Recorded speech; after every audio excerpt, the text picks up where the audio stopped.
It is a Monday, and those markets are moving. Nearly 3,000 contracts traded yesterday during NFL Sunday on Sport Trade. Maybe no surprise, America's team is also Sport Trade's team. The Dallas Cowboys, our most heavily traded franchise.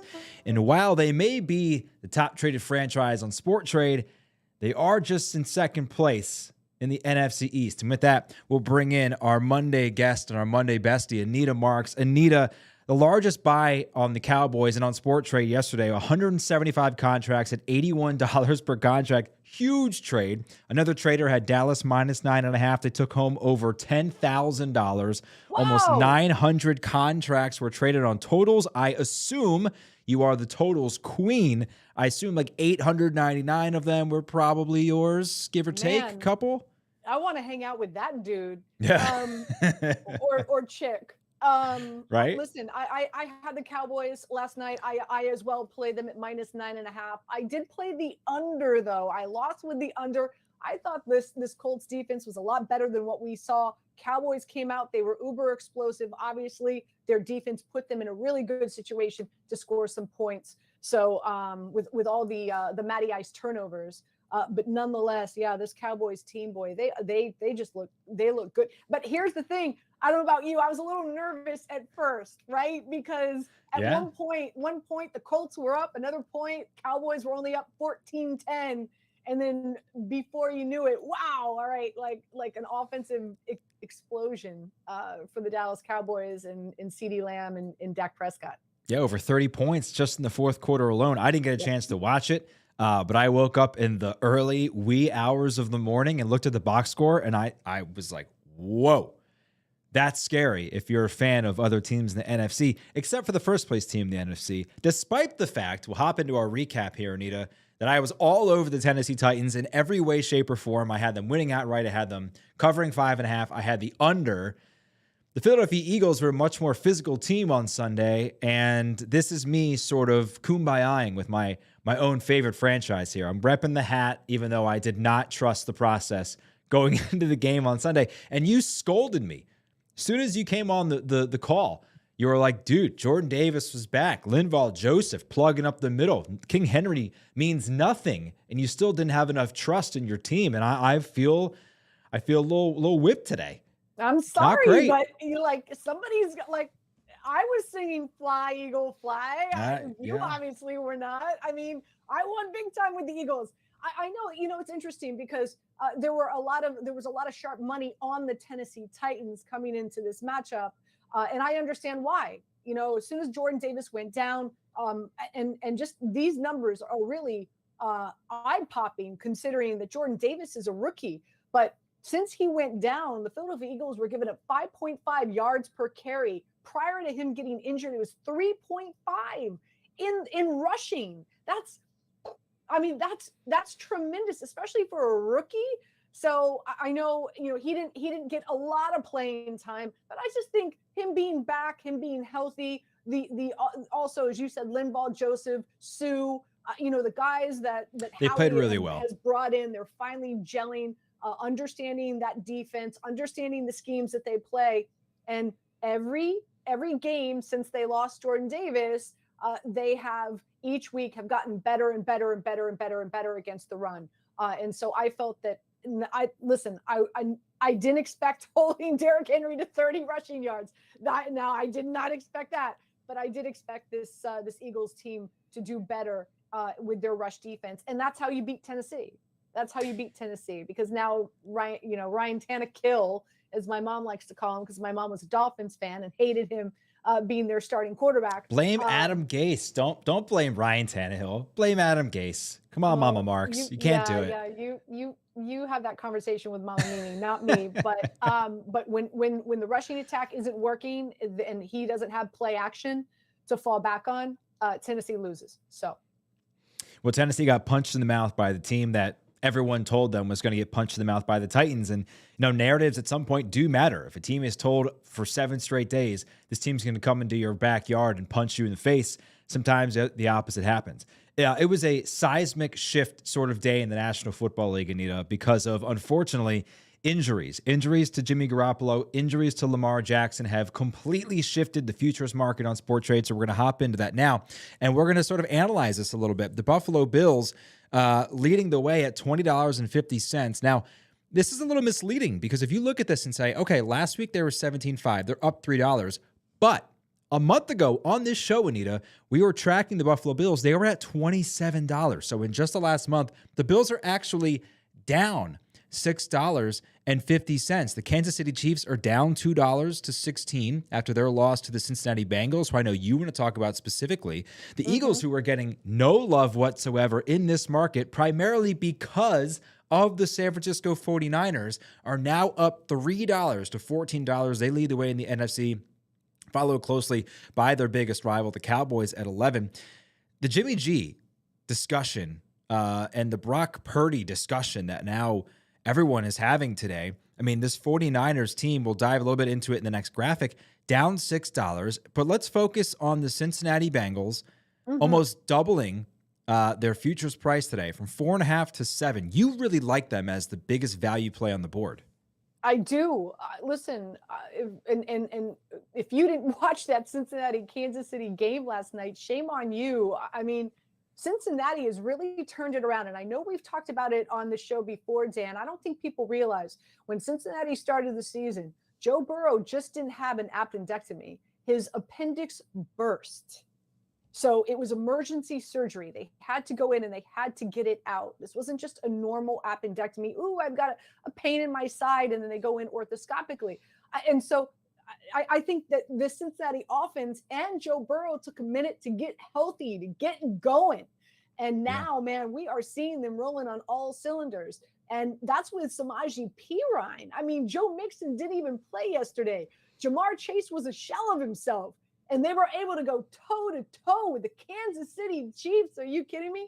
So first and foremost, that Cincinnati offense is just rolling on all cylinders. They just look good. Their offensive line is good. And defensively, they were able to get the stops when they needed to. They were able to contain Travis Kelce.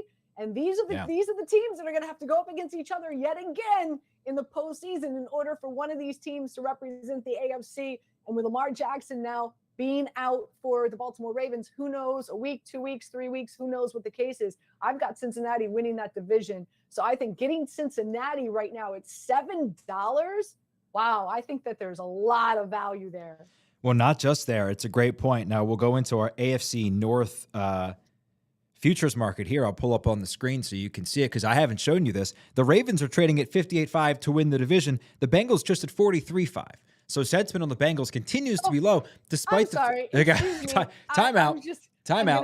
I'm going to jump on that right now. Go ahead. You trade that. I'll fill time while you make that trade. Yeah. To me, it doesn't make a ton of sense. I mean, you're talking about a Bengals team that clearly has the Chiefs number. Lou Amarillo, or whatever his last name is, the defensive coordinator for the Bengals, has demonstrated week in, week out that he makes maybe the best adjustments of any defensive coordinator in the National Football League. 3 consecutive wins over the Chiefs in 3 second halves where they have shut them down. I don't see a scenario in which the Bengals are not playing, at least on divisional Sunday. And the Ravens, as we have chronicled throughout the year here, Anita, not a great defense. And I don't think Huntley is necessarily all that good. Right? Like he has a similar profile. Oh, you just do it? We did it? Done. Cincinnati. There you go. Winning the AFC North. Done. Easy money. There you go. At 53.5. That's a great trade. A trade made here live on Market Movers. To me, I just think this is a bad number. Now, if you look at the Bengals schedule, that's the differentiator, right? I'll pull it up now because it is actually very difficult. But if you juxtapose that to all the injuries that the the Ravens are going to have to play through, I think it evens out. So they're home against Cleveland, who stinks. They go to Tampa Bay, who stinks. And then they have to go to New England, at home against Buffalo, and they finish the season at Baltimore, hosting Baltimore. We're talking about the Bengals schedule. So even if they go 3-2, that's still 10-7. I still think that's good enough to win the division. Oh, absolutely. And with all due respect to Cleveland, they don't scare me right now. If anybody watched Deshaun Watson, he's got a lot, not just a little, he's got a lot of rust that he needs to polish off. The Cleveland Browns won because of their defense yesterday, not because anything Deshaun Watson did. The speed of the game, he has not played prior to yesterday in 700 days, Dan. 700 days. The speed of the game in game action is not something that you can prepare for at practice, especially if you've been on the shelf for 2 years, over 700 days, or almost 2 years, 700 days. So with that being said, Cleveland does not scare me. I think in fact, Cincinnati is one of my favorite plays coming into this week. I like them this week. Again, the Bucs. I think the Bucs get beaten by the New Orleans Saints tonight. We're going to talk about that in just a second. That whole division is just god awful. So the Bucs don't scare me either. So I think the next 2 weeks, the Bengals go 2-0, and then we'll see how everything else plays out. We'll hop into, I mentioned the 49ers here have just been an absolute roller coaster. So this is tracking their futures price on Sporttrade all the way back to October 24th. And you can see, Anita, on October 24th, they were just $4, and they just start creeping up as they get healthier and healthier. They go to $7 through November 7th, up to $9.50 November 14th, down to $9 even after a win against Arizona. And then they beat handily New Orleans. They climb all the way up to $13. And then the Jimmy G thing happens. And now you're, again, as I mentioned, you're seeing sort of a flattening out of the pricing. So sentiment on the Niners is that they're cooked. And as good as this roster is, as good as this coaching staff is, to me, in the NFL, you're only as good as the guy throwing the football. Now, Brock Purdy was fine, right? I mean, he's within a great infrastructure there in San Francisco with Kyle Shanahan. But the more weeks this thing plays out, in my opinion, the more tape there's going to be on him. I think they're really going to struggle. That's not a crazy thought. But this San Francisco team that was like the statistical analytics darling as we were sort of steamrolling towards the end of the year here, to me has completely fallen off. And this creates a massive hole in not only value for other teams, but even just results based. I think you have to write them off. I think they're done. So very interesting. Okay. Prior to the season starting, when we were being told that Trey Lance was going to be the starting quarterback, I went all in on win total under and that the 49ers would not make it to the playoffs. Then Trey Lance gets injured. Jimmy Garoppolo becomes the starter. They don't trade him. And I'm like, oh, snap. What am I going to do? So I hedged my bet. I went back and I bet the over on win totals. I bet that they would make it to the playoffs. So I'm fine there. I'm covered. Regardless of what happens, I'm covered. I was going to say, this graph is basically your anxiety level through week 2. So yeah, my value, Dan, is with the Seattle Seahawks. Okay, there you go. Okay. I mean, come on. Why not? You saw what they were able to do yesterday. I think Geno Smith arguably is one of the best storylines in the NFL this season. Everybody, as soon as Russell Wilson left Seattle, everybody left Seattle for dead. In fact, you could have bet that they were going to have the worst record in the NFL, that they weren't going to win one game, that they were going to get the number 1 pick in this year's NFL draft. I mean, that was the narrative out there. And now this is a Seattle team. You hate to see somebody get injured and then somebody else or another team benefit from it. But for me, the value right now is in the Seattle Seahawks. In fact, I'm going to look right now and see while you carry the show, because you do it so extremely well. While you carry the show, I want to see what the value is with Seattle right now, because I think I'm going to put some money on Seattle to win the division now. Just incredibly broad shoulders. I will continue to carry the show, despite the fact that the Seahawks did almost lose to a really terrible Rams team. But wins are wins, the National Football League, right? Let's see. $19.50. Here we go. Wow. Boom. Yeah, Boom. and I think they're only I just one bought- game I just bought behind. 5 shares. I just bought 5 shares. Wow. Okay. Do we And- have and do we for have folks the out there, bell? Can we listen, ring the that's bell? how 5 easy it shares. is. That's how simple sport trade is. That's how simple it is.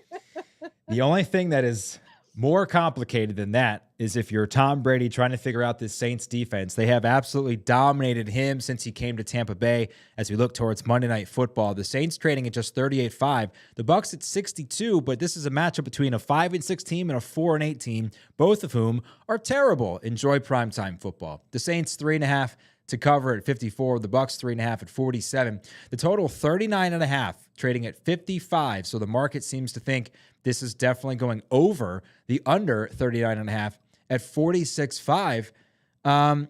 Yeah, I kind of agree just thinking about this, only because I just don't think there's a ton of talent on the Saints defensively, frankly. I know in years past under Dennis Allen, this defensive team, Anita, has been really talented, but I just think this New Orleans team is nothing. I know you're sort of on them tonight, but I think both these teams just aren't good. I'm looking specifically at blue chippers, and it just so happens that the Bucs have more, and that's literally the only thing I'm basing this on. Okay, so a few things. Game script. Okay, the Saints have had Tom Brady's number since he's been a Tampa Bay Buck quarterback, right? Like he's only beaten them once, and 4-1 in the regular season. That was in the postseason. Yep. Why? Because Dennis Allen, who's now the head coach, was the defensive coordinator. So he's still there and knows the formula extremely well. A lot of teams try to use the blueprint, but you need the horses in your stable in order to do that. They're able to rush Tom Brady and get to Tom Brady without sending an extra rusher. So they're top 3 in pressure rate, but bottom 5 in blitz rate. And that's the elixir. That's how you beat Tom Brady, is that you get to him with just 4 guys and you keep that extra guy that a lot of teams like to blitz him with back to help in coverage. So that's first and foremost. Number 2, he's going to be without his right tackle, Wirfs. Mm-hmm. He is out. So now that offensive line is even worse than it has been all season long. So I think defensively, I think the Saints are going to get to Tom Brady. Also, they're one of the worst teams in the red zone, and they are one of the worst teams on third down conversion. So I love Ryan Suckup. I think this is going to be a Ryan Suckup game for the Tampa Bay Bucs. I think it's all going to be about field goals for him. So by the way, side bet, prop bet, I like Ryan Suckup over 7.5 points tonight. Okay. Now for the Saints, Alvin Kamara has been struggling as of late. So they haven't been able to get that running game going. Teams now have figured out how to shut down Taysom Hill. And the Tampa Bay Bucs, actually not a fantastic rushing defense, but a really solid top 3 pass defense. So again, I don't see a lot of touchdowns being scored here. So my play on Sport Trade in this matchup is the under. Okay, I love the under. That is the number 1 play. But at the end of the day, I believe in this Saints defense getting after Tom Brady and him throwing around the Microsoft tablets and and I think he's going to be really, really frustrated. And so give me the Saints plus 3.5. Do you know what Brock Purdy and Ryan Suckup have in common? I'm putting you on the spot. Do you have any idea? Did they go to the same college? Both Mr. Irrelevant. There you go. Oh, really? Yes. Little trivia for you there. Little trivia for you there. They're both literally the last pick of the NFL draft. And then we talked about both of them on the show. Yep. They both got the parade. They both got it. Yep. They sure did. And we talked about both of them on the same episode of Market Movers. What are the odds of that? We usually don't do this, but we're going to look ahead to week 14 real quick before we do the Price is Tight. And it's because I call this the Whitefish Special. I think this line stinks to high hell. I look, no one likes the Vikings. I understand nobody likes the Vikings. We're going to do this again. The Vikings are underdogs to Detroit, who, granted, has won 4 of the last 5. They've beaten nobody. Yeah, they play the Bills really well at home. The Lions, this line opened just a couple hours ago, Anita. We're looking at it now. It's Vikings 49, Lions 52.5. This opened at Vikings 51.5 and Detroit 50. So this has moved in favor of the Lions today. What are we doing? I don't like the Vikings, but do we really hate them this much? I every week? Detroit. Oh my I gosh. love Detroit, Dan. Oh, I do. This team, they're playing so hard for Dan Campbell. Their offense, you can't stop their offense, Dan. You just can't. you just hope Amon to Amon contain Ra it. St. Brown is a beast. Their rookie wide receiver Williams made his debut this past week, so now he's getting his feet wet. He's going to start getting geared up in this offense. Swift and Jamal Williams, arguably one of the best 1-2 punches in the NFL in the backfield. Swift is finally healthy. Their offensive line is top. I say top 10. I think one can argue top 7 in the NFL. I like this Detroit team, and they're at home, right? They're at home. Stinks. Yeah. And look, yeah. I've eaten a lot of gefilte fish in my day. This line stinks. I don't like it. And I say that as somebody who loves the Lions. I love Craig Reynolds. He's currently hurt. He's one of the running backs. I've known him his entire life. I want them to do well. This line stinks. Take the Vikings. I'm just telling you. Take the Vikings. We're going head to head on this one. We'll talk about it next Monday. Also, what we're talking about right now is the price is tight.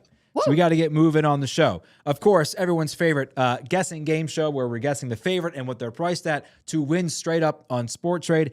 Another great week here as we are barreling towards the end of the NFL regular season, and it is tight. 5-4-1 is the record in favor of Anita Marks, who is beating me by 1 week. So we will start with Miami traveling to the Los Angeles Chargers, and what will, of course, be probably a home game for Miami, just like every home game for the Chargers is for the visiting team. I'll go first. I said Miami will be trading at $59 per contract on Sport Trade to beat the Chargers. What do you think? I'm curious. Do you know, is Miami staying out on the West Coast? Because they did play the 49ers. Do we know if they're staying out there or not? I don't have that information. I don't know that for a fact. I think they may be, but I don't know for a fact.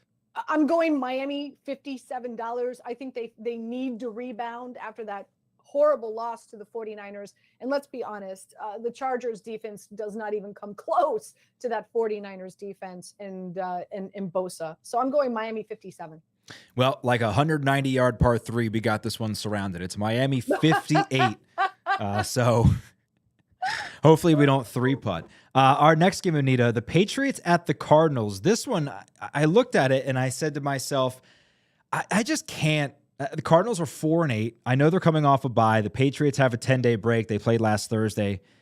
I just can't, in good conscience, think that the Cardinals are favored. I think the Patriots aren't very good, and that's fine because we know the Cardinals aren't either. So I said the Patriots 53.5. Very rare, seldom seen half price here, but that's what I went with. I'm going Patriots 50. I don't like this game at all. I wouldn't touch this with a 10-foot pole, but I agree. I say Patriots 53. Well, it is Patriots 55. So I edged you out there by 50 cents. 50 cents. Get the edge there. And to follow up on our previous question about Miami, Stats and Info, a.k.a. Greg Rappaport, our great social media manager, says the Dolphins are indeed staying out in California for the week. So little bump there for the Dolphins. I like Miami even more than. Baltimore at Pittsburgh. Go ahead. Listen, I know Baltimore loves their backup quarterback. But he is no Lamar Jackson. No. And I like this Pittsburgh Steelers defense. They're at home, and we're seeing Kenny Pickett finally come into a rhythm and gelling and looking good. So I like Pittsburgh. Give me Pittsburgh plus 55. Do you know any Ravens fans by any chance? Oh yeah, I lived in Baltimore for 4 years, hun. Yes. What like when I talk to Ravens fans, I just want to keep them off of tall buildings. Very concerned about Ravens fans right now. So, a lot of them are just sort of like, they're not ready to do anything, but they're sizing up the edge. They're very concerned, and they're about to give They're about to give Lamar $200 million. Yeah, and I think they should listen. This team has invested a lot of time and a lot of players and a lot of scheme. Very true. To Lamar Jackson. And I've said this, it's a marriage made in heaven. Lamar Jackson will not have success somewhere else. In the Baltimore Ravens, it'll probably take them a good 3 years to change their offensive philosophy and their identity so that they could start winning football games. It's going to take them some time to turn that around as well. These Lamar Jackson, the Ravens are That's a marriage that, in my opinion, should not be broken. Can we get pay that man his money? can we Pay get that man his money? can we get the guy a probiotic or something? He's sick like 8 times a year. I don't know what's going on with Lamar Jackson's tummy. In any event, I lost this one. I said Pittsburgh 53, so we were both right on Pittsburgh. But it's actually not even Pittsburgh 56 anymore. Talking about markets that are moving here live on SportTrade, this line right now, Anita, has moved from where it was previously 56. The Steelers are now trading at 58.5. Oh, wow. People are way off this Baltimore team. Our next one, the New York Jets going to Buffalo, another Whitefish special. I thought Buffalo was going to be 72. I'm telling you, I'm way off. As excited as folks are here in New York about Mike White quarterbacking, Western Kentucky legend Mike White. Yes. The legend of Mike White here in New York. I still don't think that this Jets team could hold a candle to the Buffalo Bills. I'm going Buffalo $77. Yeah, it's 79.5. We did this already. Mm-hmm. I think it may have been the same exact pricing when the Jets ended up beating the Bills earlier this year. I believe the Jets were 25. So almost the same exact pricing. Obviously, the scene shifts now. This game is in Buffalo, so obviously very different, but a little surprising. Okay, so you're up 2-1 going into the last one. So I need to nail this one. It is the Eagles, and it is the Giants. Last week, knowing you, you're going to probably think the Giants are favored here. Hilarious. No, I am back on my Birds. I got my Birds hat on. We are winning the Super Bowl this year. I have already purchased 10, count them, 10 contracts, Anita Marks, of my Eagles to win the Super Bowl. Daddy's getting paid, and it's going to buy a whole lot of diapers when it happens. And I still shortchanged them after all that. I said Eagles 67, and again, I was way off. Go ahead. I say Eagles 75. Yeah. This Giants team, they're 0-2-1. Yeah, in the last three. Their last three, they kissed their sister yesterday against the Commanders. So, meanwhile, the Eagles your Eagles look fantastic against the Tennessee Titans. Holding Derrick Henry to 30 yards. Now they take on Saquon Barkley. I think that has a lot to say with why they're $72. Look at this.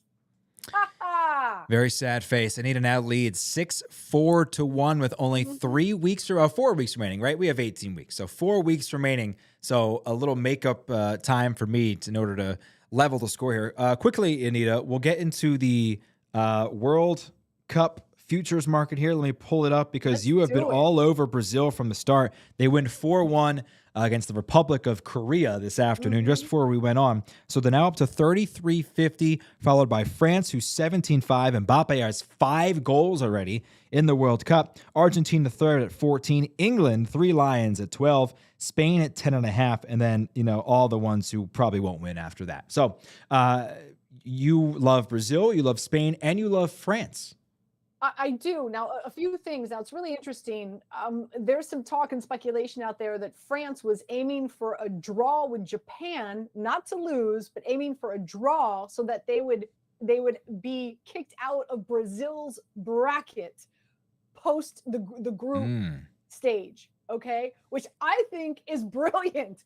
Get out of there. Let's be honest. Brazil, this is their tournament to win, or I should say, this is their tournament to lose. They're head and shoulders above everyone else. So now that Spain, because a lot of people are like, well, Spain lost to Japan. Yeah, but I think it wasn't their plan to lose. I think it was their plan to have a draw so that they could escape Brazil in the semis. So now how the bracket works out is that if Brazil, of course, advances to the Final Four, I do believe that they'll meet Argentina. And what a great match that's going to be. With Spain now out of that semi bracket, they're on the opposite side. They're going up against Morocco, and then they'll have to beat the winner of Portugal and Switzerland. And then whoever survives between England and France, in my estimate. So, and I do believe that's going to be France. So my Final Four are going to be Argentina, Brazil, France, and Spain. And it's hard because Mbappe has just been unbelievable and so fun to watch. But I think there's value on all 4 of those teams. And I've got Spain and Brazil in the finals. I just think it's gonna take a village to beat Brazil, Dan. I just don't know if anybody can, but I think there is value on Spain. Okay, there you go. That is talking soccer. I love Argentina, and for whatever reason, I have a contract of Switzerland, which has returned 20 cents. Very happy with that ROI. Anita, thank you so much for joining us as you do every Monday. We'll be sure to track all of your plays as you tweet them out, as you always do on your Twitter. And we're looking forward to talking to you next week. Thanks so much. Fantastic. All right. That is Market Movers on a Monday. Just a little programming note. No show tomorrow. Some unforeseen circumstances. Everyone's good. No worries. But we will be back on Wednesday with Rob Ellis from Jacob Media talking about the NFL slate and anything we want to, probably, because that's how we roll here at Market Movers. Catch us back here on Wednesday, 4 o'clock. Until then, we'll see you later.